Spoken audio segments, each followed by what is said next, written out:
Siqale ukufunda from verse 15.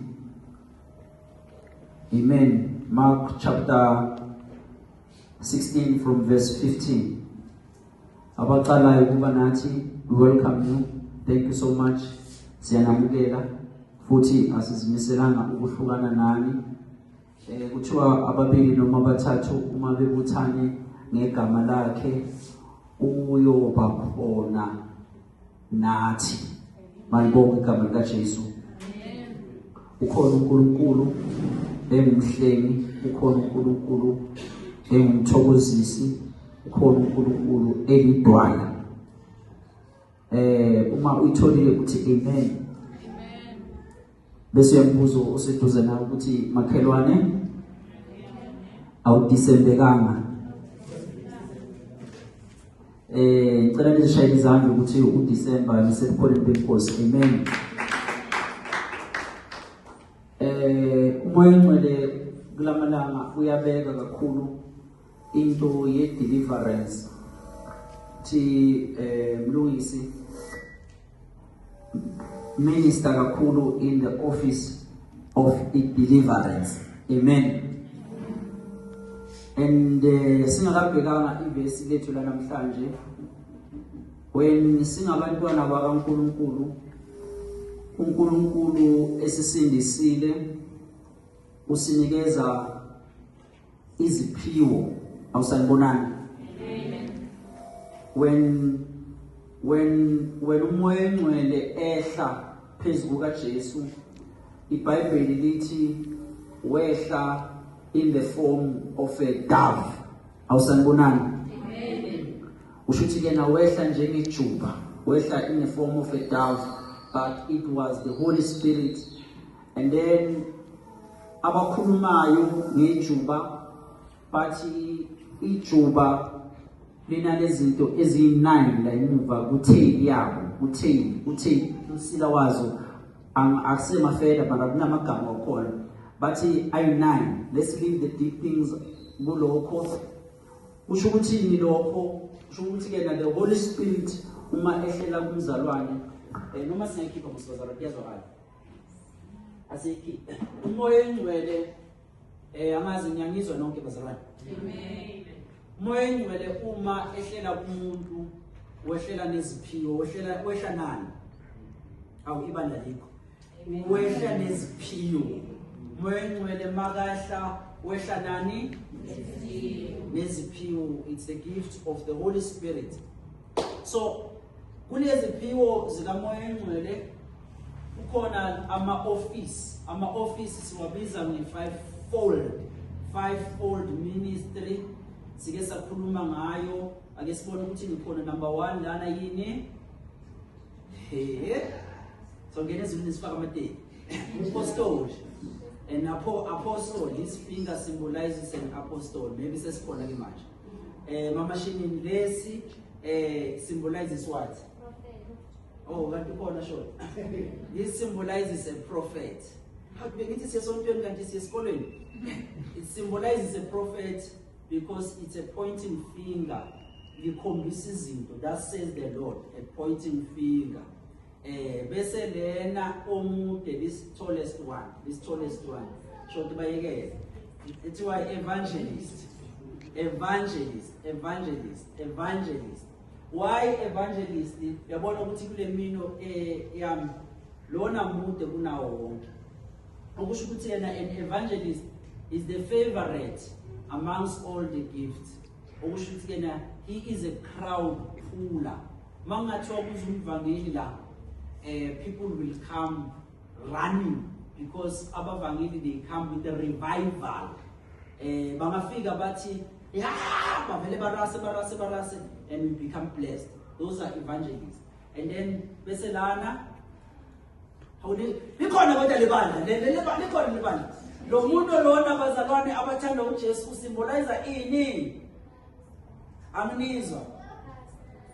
Pastor. Kumele sibe ne-Bible class. Upastor kusho ukuthi ushade nebandla. Uyabona is denoted by this finger. Pastor is married to a church. Ogcina ke lona yini lona? Oh, kanti nikhona. Teacher of the way. Teacher, ukhipha lezi zinto ezincane. Teacher, but in teacher, okay, an apostle govern, a prophet guide, an evangelist gather, there's a pastor guard, and then a teacher guide. Umalusi uyelusa, umprofeti uyagavena, and then I think in a teacher and a prophet, prophet uya guide, this is the direction umoya asisa kuona, and evangelist gather ulanda imiphefumulo. Yabona njengoba manje kunezihlalo ezi-empty la, ezinye nabantu. Kusho ukuthi sishoda ngabavangeli who will gather people, who will go and witness about Jesus. Batshela abantu ngoJesu, abantu beze kuNkulunkulu. And then umfundisi uyalusa. So manje mina ngineshwa because ngiku apostolic. Apostolic kahle yena kanasi isiphiwo. And apostle yabona lo muntu lo angavakasha la or avakashe la. Sometimes ngiyazisuka ekhaya ngizitshela ukuthi yabona namhlanje ngiyocuma. Ngifika umoya engcola vela agcina ngifake la ku teaching. Ngithi namhlanje ngizokwenza so angifake kulento leyo. Then sikhulume ngejuba eliza lemisila A9. Bese kuba nama gifts of the Holy Spirit. I9 ama gifts of the Holy Spirit. There's a gift of healing. There's a gift of speaking in tongues. There's a gift of interpreting tongues. Lezilimi ezikhulunywayo ziyahunyushwa egameni kaJesu. There is a gift of interpreting tongues. Une gift of hospitality. Mobona umuntu aphatha kahle abantu. It's not ukuthi uphatha kahle abantu. A hospitality gift. There is a gift of faith. Ukona abanesiphiwo sokukholwa. There is a gift of working of signs and wonders. So yabona iziphiwo ziningi. Iziphiwo singazibala kuse emini. Ziza nomoya oyingcwele. The gift goes hand in hand with activities. Sanibona negameni kaJesu. Amen. Mara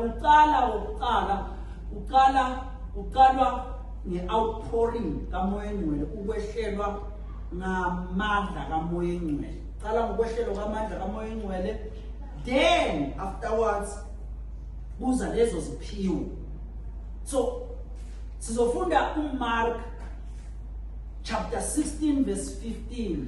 And nalakushumayeleni wena ushumayelayo. Nalakushumayeleni wena ushumayelayo. uNkulunkulu akanikezi abantu ngokufana. Awusanibona negameni kaJesu. Amen. uNkulunkulu unikeza abantu ngokweziphiwo zabo.